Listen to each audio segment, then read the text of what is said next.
In half an hour on 4 Later, Nigel and Steph review High Fidelity in this week's episode of Vids. But first on 4 Later, we drift into the weird world of Wallop Gas, which contains scenes that some viewers may find a bit arbitrary. Mum? Are you alright, Mum?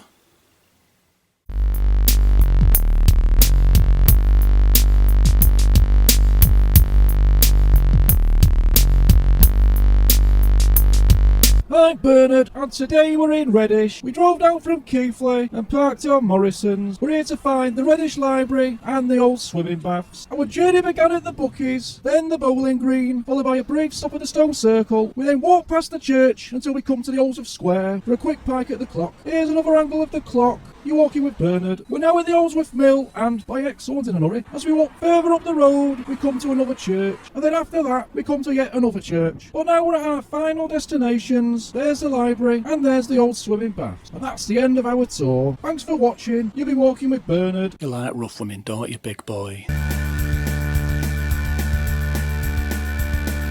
I am a man, not a real man. I don't give a damn, I'm more like your mum. You are a girl, a very nice girl. Give me a twirl, I'll bring you some pearls. Here is a pic, it's off my dick.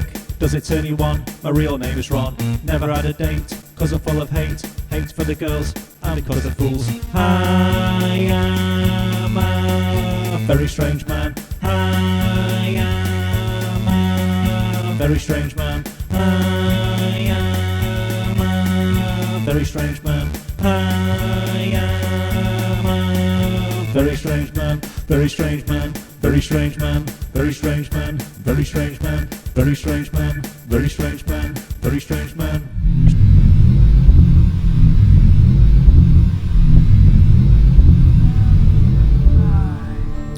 My life was perfect before I met Jimmy Savile, but like everyone else, he put me under his spell and groomed me.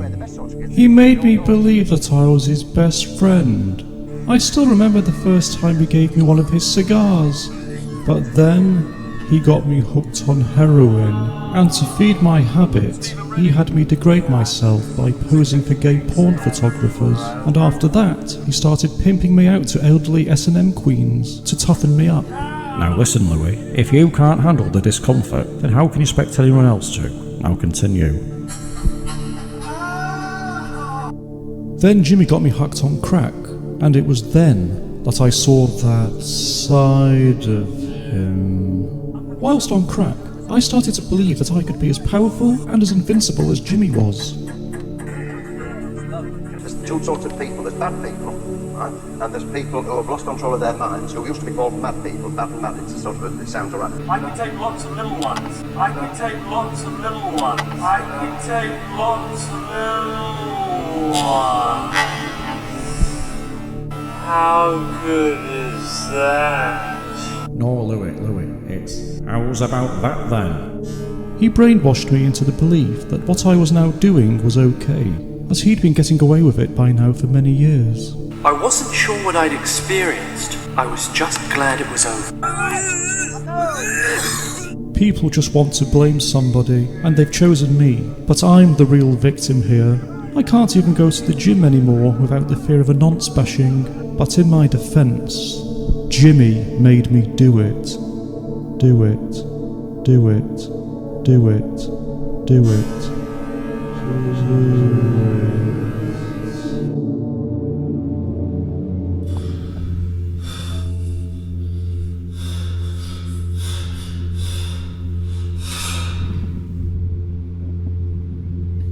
Dear God, I am not a religious man. I've never prayed to you before in my life. Please listen to this prayer and take away the fear that I'm going through right now. If you are real at all and can help me, then please call me on my mobile.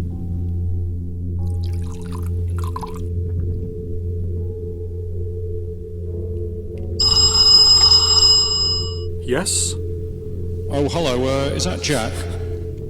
Speaking. Oh, hello, this is God here, I received a prayer from you about an hour ago, claiming that you was frightened and wanted some sort of release from the fear. Yeah? Well, I reckon I can help you with this. So basically, I've been watching over you for about half an hour now, and I've noticed that you've been sat in the dark. So I thought maybe a good idea would be to perhaps turn the bedside lamp on. Oh! Have you thought about doing that?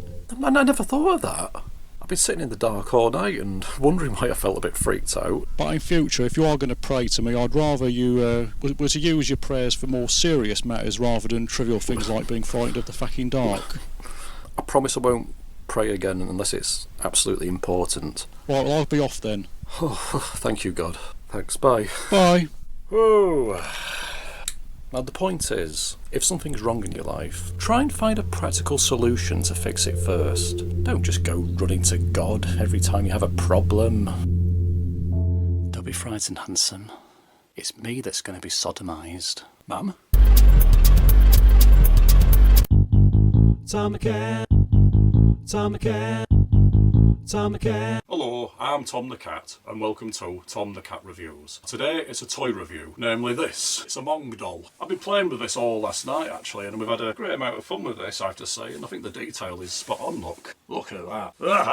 No, I don't like that at all. I wouldn't recommend that for any child. A toy is not meant to scare the shit out of you, so I'm going to give that a 0 recommendation. Anyway, thanks for watching. That was Tom the Cat Reviews. See you at the next one. Tom the Cat. Tom the Cat. Tom the Cat. One thing that often highlights the fact that we're getting older is our attitude towards music. Once you get past 35, there's generally two musical routes that people tend to take. Route A, all new music is shit. I hate all this new music on the radio. Nothing has any edge like it did when I was a kid. And then there's Route B. No, I don't agree. There's loads of great music out there. You've just got to look harder for it. The trouble with Route A is that, on the surface, this person sounds close-minded and probably even a bit of an elitist with their musical tastes. And as for Route B, well, that person is right, but that person also needs to make their position much clearer as to where they look and find their new music. Alright then, Clever Dick. Show us where you find all this wonderful new music from then. Stuart McConey, Six Mew. Six Music? You call that looking hard? Well, I was listening to the new Fontaine's DC single earlier, and that's not bad. Not bad? Well, that's hardly a glowing review, is it? You're just a snob. You only like old music and bands that are so underground that only you and 4 other people have heard of them. And you just pretend to like all this new music just so you look hip and cool in front of all the youngsters. Least pathetic. Trying to look current. Who do you think you are? So that's a rough example of the two musical routes that most people tend to take when approaching middle age. You've got one side calling the other a bunch of uncultured Philistines, and the other side getting called an elitist old fart. And as it is with religion and politics, perhaps even music should now be added to that list of off-limits topics that you tend to try and avoid at dinner parties. But personally, I'm not that fond of dinner parties. So for anyone watching this, please do not invite me to your dinner party. I won't want to go. Oh, and don't invite my other half either. I can't even stand my own friends. But people I don't know are great.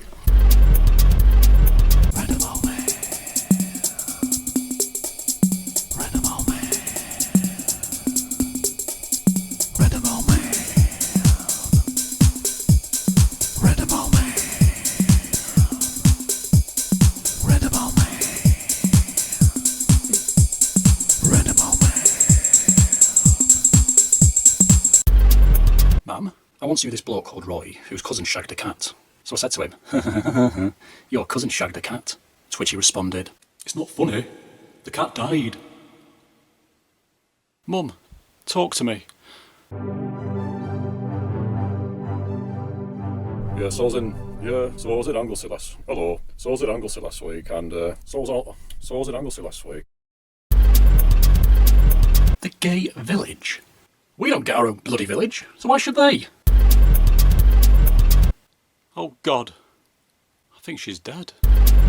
I recently conducted an experiment in order to highlight the dangers of what watching far too much reality television does to the brain. So I decided to spend 2 weeks watching nothing but reality shows, and the results were horrifying. As always, these experiments usually get off to a fairly uneventful start, but after week 1, I was already trying to cultivate a more hunky and stylish look for myself, only to soon become a drooling idiot. And come week 2, the damage was well and truly done. My brain had been reduced to that of a twitching vegetable as I waited for my next flash of bronzed midriff during that night's edition of Love Island. So to conclude, the results of my experiment confirm that watching far too much reality television night after night will in fact rot your brain faster than drugs and alcohol ever will. So next time you're thinking about tuning in, why not have a drink instead?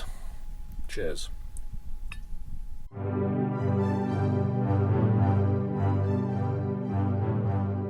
Yeah, I was in Anglesey last week, and we're driving through Bourmaris, and then all of a sudden a little bird just flew across our path, and I hit it. So I stopped the car immediately and went to check on the bird, and I found it lying on the floor with a fly in its mouth. Nothing I could have done. It ruined the holiday, to be honest.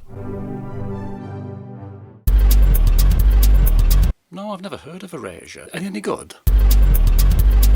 One of the great things about having your own fake TV show is that it allows you to showcase work by some of your other talented friends. My mate, Paul Carter, begged me to show a clip from his old student film, Digital Daydreams, which he made back in 2000 at Stockport College with his classmate Rick Barrett. The film apparently is a statement on corruption inside the British media. Shot with a budget of £20 on a Sony Beta SP camera, the film won the prize for Best Class Film that term. Paul Carter insists that he worked harder on this film than collaborator Rick Barrett did, and that the film has lost none of its impact in the 20 years that it was made. So sit back, relax, and enjoy the following excerpt.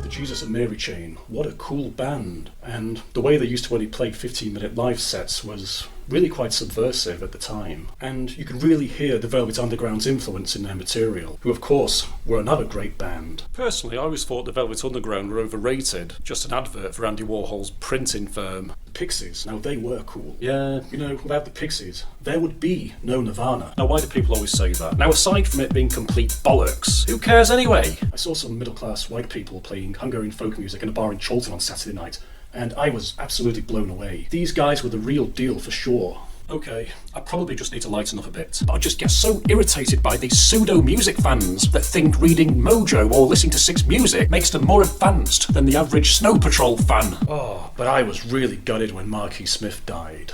Oh, here we go. So I wrote on Facebook, Marquis Smith, R.I.P., hashtag Mank Legend. It actually got quite a few likes from my friends. You know, I should probably check out some of his music on Spotify now that he's dead. Now tell me that you don't love the Idols. Without doubt, the most important event in rock and roll since the Sex Pistols. Okay, it's times like these I wished I carried a Stanley knife. Songs like Mercedes Marxist might seem subversive when you're 15, but not when you're pushing 40. I'd sooner be caught wanking off at a Cause concert than listen to that watered down hipster dad rock tripe. Jack, you alright? Oh, please shut up, will ya? Ignore me. It's not my business what music you like. Either way, I'll still find some reason to despise you. But Mike Skinner, aka The Streets. You're fit, my gosh, don't you know it? Genius! You're fit, my gosh, don't you know it? The Joker? No, I've never heard of him. Is he a pop singer? I just love music and cool bands and anything that makes me look clever to black people. I don't think they see through it at all.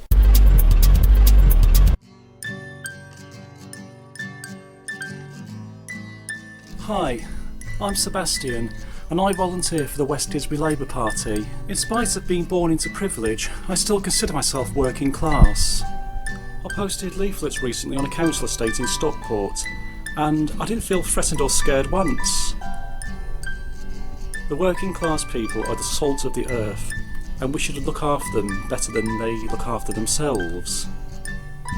I fully support Diane Abbott because she's black and a woman. Win-win! And women are to be encouraged. especially black women. The NHS is very important to me and my wife Robin. We insisted that our son, Pierre Malcolm Elliott, be born on the NHS, but Mummy insisted that we went private, so we did. I always support local businesses, even if that does mean paying more for my produce. We all have to be seen to be making a difference, and I refuse to speak with anyone that doesn't agree with that. I fully support disabled rights, and I give 100% support to all members of the LGBT communities. Pansexuals? I'm in favour of them! The UK should also remain a part of Europe, as the shape of our bananas depends on it. Have you ever walked into a fair trade tea shop, just as the last piece of vegan carrot cake was being sold? Oh, that's the one thing in the world that makes me cross. But not anywhere near as much as this Tory government does. Even entertainment such as live comedy will become fairer and less funny under Labour, and all jokes that poke fun at anyone or anything will be banned outright. It will also become compulsory to have at least one female performer, one ethnic performer, and one member of the LGBT community on every comedy bill, regardless of talent. Premium lagers will also be banned in comedy venues, to be replaced instead with a wide range of craft ales and fair trade teas, with the added addition of a children's play area. But seriously folks, the Millennium Dome, what a waste of money that was. With that money they could have opened more schools, built more hospitals, and opened more vintage shops and fair trade tea shops. But try telling that to our Prime Minister. Oh, I'm such a socialist. Which is more than I can say for Boris Johnson. So on December the 12th, vote Labour for a fairer Britain. It will be so much fun, but not too much fun, I hope. And did I mention that there will be free broadband for everyone?